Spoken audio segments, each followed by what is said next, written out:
नाज़रीन आदाब, आप देख रहे हैं पी न्यूज़। मैं हूं सैयद कासिम काशानी। पेश है दिन भर की कुछ अहम खबरें। पहले सुर्खियों पर एक नज़र। मणिपुर मामले पर अदम एतमाद की तहरीक और वज़ीर आज़म का अपोजिशन को जवाब। कहा कांग्रेस को कुछ दिखता नहीं। मुल्क में मुसलमानों के खिलाफ नफरत का माहौल बना दिया गया है। असदुद्दीन ओवैसी का पार्लियामेंट में खिताब। भारत के वज़ीर दाखिला को आईन और कानून के मुताले की ज़रूरत है, तारिक आमी का बयान। IPS अफसर बसंत रथ की क़ब्ल वक्त रिटायरमेंट का हुक्म।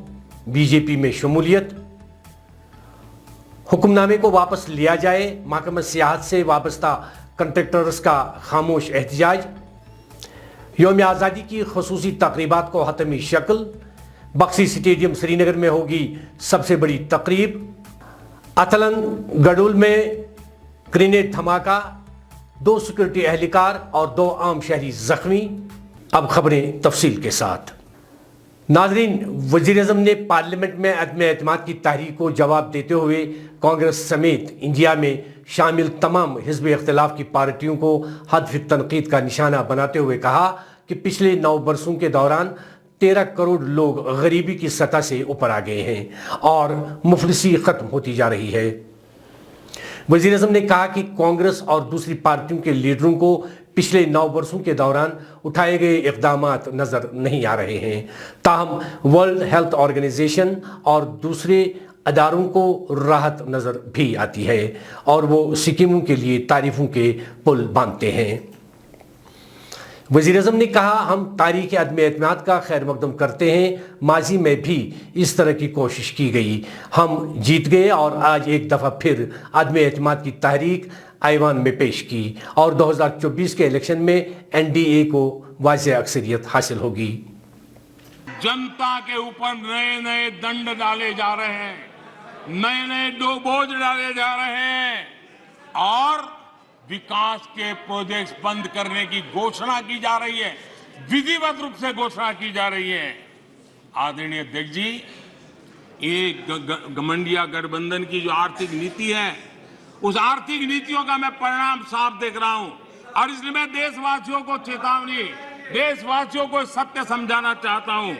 ये लोग, ये गठबंधन, ये लोग भारत के दिवालिया होने की गारंटी है, भारत के दिवालिया होने की गारंटी है।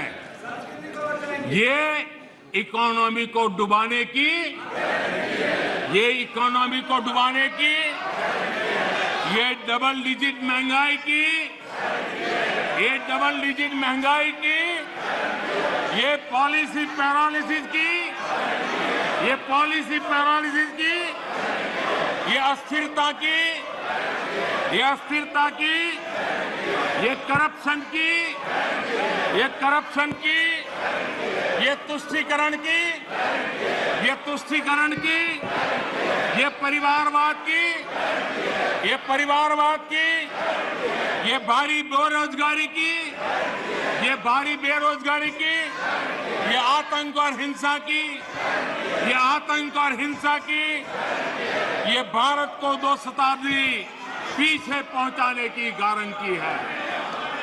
आदरणीय अध्यक्ष जी, ये कभी भारत को टॉप 3 अर्थव्यवस्था बनाने की गारंटी नहीं दे सकते।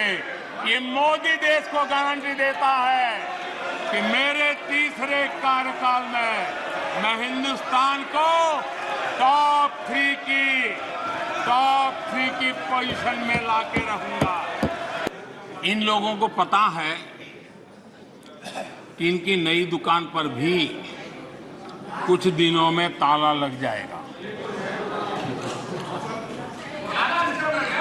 और आज इस चर्चा के बीच देश के लोगों को मैं बड़ी गंभीरता के साथ इस घमंडिया गठबंधन की आर्थिक नीति से भी सावधान करना चाहता हूं।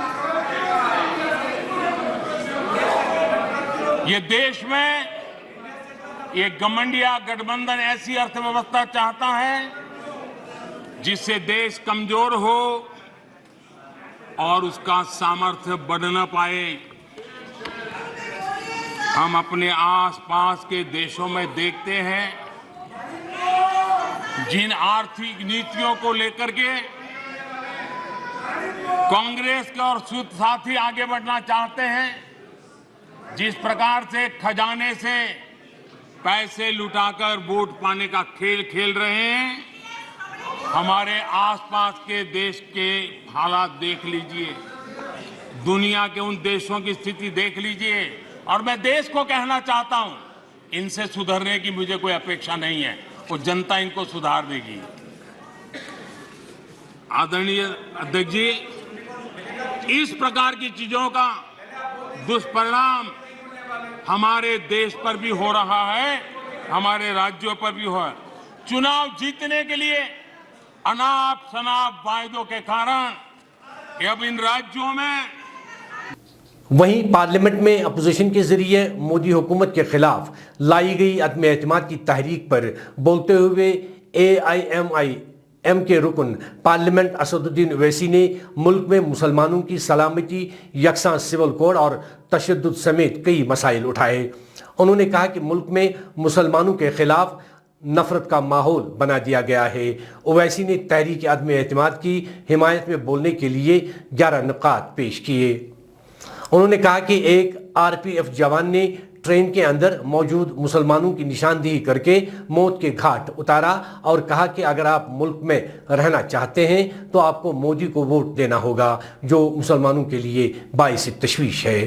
सर, मैं 11 पॉइंट आपके सामने रखूंगा जो मैं बताने की कोशिश करूंगा कि क्यों हम इस तहरीक अदम एतमाद की तायीद में और मोदी हुकूमत की मुखालिफत में खड़े हैं। सर, हालिया दिनों में हमारे मुल्क में ट्रेन में एक वर्दी पोश दहशतगर्द ने अपने सीनियर मीना साहब का कत्ल करने के बाद ट्रेन के कंपार्टमेंट में जाकर नाम पूछकर, चेहरे पर दाढ़ी देखकर, कपड़े देखकर उनको कत्ल कर दिया। और उसके बाद उसने कहा कि इस देश में रहना है तो मोदी को वोट देना पड़ेगा। मैं हुकूमत से जानना चाहूंगा कि क्या ये अक्सरियती तबके की एक्सट्रीमिज्म और रेडिकलाइजेशन की बेहतरीन मिसाल नहीं है? और अगर है तो फिर हुकूमत इस पर क्या करेगी? सर, हमारे आइन में, संविधान में लिबर्टी ऑफ कॉन्शियस को लिखा गया, तमहीद में, यानी जमीर की आजादी का जिक्र किया गया है। मैं हुकूमत से और खास तौर से वजीर आजम से जानना चाहता हूं कि कहां गया इस हुकूमत का जमीर, कॉन्शियस जिसको अंग्रेजी में कहते हैं, जब नूह में 750 इमारतों को बगैर ड्यू प्रोसेस फॉलो किए उनके इमारतों को मुनज़्ज़म कर दिया गया, और इसलिए कि वो मुसलमान थे, पूरे के पूरे इलीगल थे। इसीलिए पंजाब की हाईकोर्ट और हरियाणा की हाईकोर्ट ने कहा कि ये एथनिक क्लेंसिंग है। इसकी एक बेहतरीन मिसाल है उस हुकूमत की। तीसरी है कि इस मुल्क में एक नफरत का माहौल, बल्कि एक आतिश को पैदा कर दिया गया, मुसलमानों के खिलाफ नफरत का माहौल। ये 9 साल का इनका ये कारनामा है। तीसरा सर, मणिपुर के ताल्लुक से कल बड़ा लंबा जवाब वजीर दाखिला ने दिया। सर, आसाम राइफल के ऊपर केस बुक हो जाता है, FIR हो जाता है। क्या हो रहा है वहां पर? कहां गया आपका कॉन्शियस, कहां गया आपका जमीर, जब वहां की महिलाओं की अस्मत रेजी की जा रही है? और आप मुख्यमंत्री को नहीं हटाना चाहते इसलिए क्योंकि वो कोऑपरेट कर रहा है। सर, मैं हरियाणा और मणिपुर के वजीर आला के लिए किसी शायर ने अच्छा कहा था कि कुर्सी है तुम्हारा ये जनाजा तो नहीं, कुछ कर नहीं सकते तो तर क्यों नहीं जाते? आखिर कहां गया? उन ताबूतों में खो गया कि आपका कॉन्शियस, आपका जमीर, जहां पर 50,000 लोग बेघर हो गए, यानी 6 लाख हथियारों को लूटा जा रहा है। आखिर कौन सा आप इंचार्ज वहां पर हैं? सर, चौथा पॉइंट, हिजाब को एक मसला बना दिया गया और मुस्लिम बच्चों को तालीम से महरूम कर दिया गया। क्या ये आपका लिबर्टी ऑफ कॉन्शियंस है? कहां गया आपका जमीर? सर, अभी आपने फाइनेंस मिनिस्टर साहबा ने कहा, यहां पर DMK के मोहतरमा कनीमोजी ने महाभारत के द्रौपदी का जिक्र किया। मैं ये पूछना चाहता हूं, बिल्किस बानो इस देश की बेटी है या नहीं? जिस बिल्किस बानो को 11 लोगों ने रेप किया, प्रेग्नेंट थी, उसकी मां का रेप किया, उसकी बेटी को कत्ल कर दिया, उसकी मां का कत्ल कर दिया, आपने कातिलों को रिहा कर दिया। ये आपका कॉन्शियंस है? ये आपका कॉन्शियंस है? आप तो मेजोरिटेरियन पॉलिटिक्स को फरोग दे रहे हैं। Sir, C P I am کے رہنما محمد یوسف تاریگامی نے وزیر داخلہ امت شاہ کے بیان پر اپنے رد عمل میں تشویش کا اظہار کیا ہے اور کہا ہے کہ 370 کے حوالے سے پنڈت جواہر لال نہرو کو غلط ٹھہرانا امت شاہ کو زیب نہیں دیتا۔ انہوں نے امت شاہ کو تاریخ، آئین اور قانون کا مطالعہ کرنے کا مشورہ دیا۔ سینئر لیڈر ہوتے ہوئے بھی وہ ایسی بات کہیں جو حقائق سے دور ہیں، مناسب نہیں۔ بہتر ہوگا اگر اب بھی وہ کانسٹیٹیوئنٹ اسمبلی کے ڈیبیٹس کا مطالعہ کر لیں اور پھر یہاں جو کانسٹیٹیوئنٹ اسمبلی بنی جس نے توسیع کی، ایکسیشن کی اور اس کے ساتھ 370 کے بارے میں بھی چرچا ہوئی، اس اسمبلی میں بھی ہماری نظر میں آئین کے ماہروں کے مطابق جو ہمارے صفِ اول کے رہنما رہے ہیں پورے ملک میں اور جموں کشمیر میں، ان کی نظر میں ان کے بیانات کا اگر آج بھی آپ مطالعہ کر لیں تو ایک رائے ہے کہ 370 رشتے کی بنیاد ہے، یہ فاؤنڈیشن ہے۔ اس پر آنچ آ گئی تو رشتہ کمزور ہوا ہماری نظر میں، اور اگر پنڈت جواہر لال نہرو نے اس رشتے کی بنیاد ڈالی جیسا کہ شاہ صاحب بتا رہے ہیں، میرے خیال میں انہوں نے رشتے کو ہی محفوظ بنا دیا، رشتے کی بنیاد کو ہی قائم کیا، اور یہ جو بیان انہوں نے دیا میری نظر میں حقائق کے خلاف ہیں اور تاریخ کو جھٹلایا نہیں جا سکتا۔ آئی پی ایس افسر بسنت رتھ کی قبل از وقت ریٹائرمنٹ کا حکم جاری کرتے ہوئے جموں کشمیر کے چیف سیکرٹری ارون کمار مہتا کو ایم ایچ اے کی طرف سے ایک مکتوب موصول ہوا جس میں کہا گیا ہے کہ آل انڈیا سروسز ڈیتھ کم ریٹائرمنٹ بینیفٹس رولز 1958 کے قاعدے کے تحت عوامی مفاد میں بسنت رتھ کی 3 ماہ کی تنخواہ اور الاؤنس کی ادائیگی کے عوض قبل از وقت ریٹائرمنٹ کو منظوری دی جائے۔ مکتوب میں یہ بھی کہا گیا ہے کہ یہ افسر عوامی مفاد کی خدمت میں برقرار رکھنے کے لیے اہل نہیں ہے، اس لیے بسنت رتھ کو قبل از وقت ہی ملازمت سے ریٹائر کرنے کا فیصلہ لیا ہے۔ وہیں بسنت رتھ نے اپنے ٹویٹر اکاؤنٹ پر بی جے پی میں شمولیت کا اسکرین شاٹ شیئر کیا، جس سے یہ واضح ہوتا ہے کہ بسنت رتھ نے اب باضابطہ طور سیاست میں قدم رکھا۔ ناظرین، اسی کے ساتھ خبروں کا یہ شمارہ اختتام کو پہنچا۔ اگلے شمارے میں آپ سے پھر ملاقات ہوگی، گر خدا لایا۔ پی نیوز کو شیئر، لائک اور سبسکرائب ضرور کریے گا۔ دیجیے اپنے میزبان سید قاسم کاشانی کو اجازت۔ خدا حافظ۔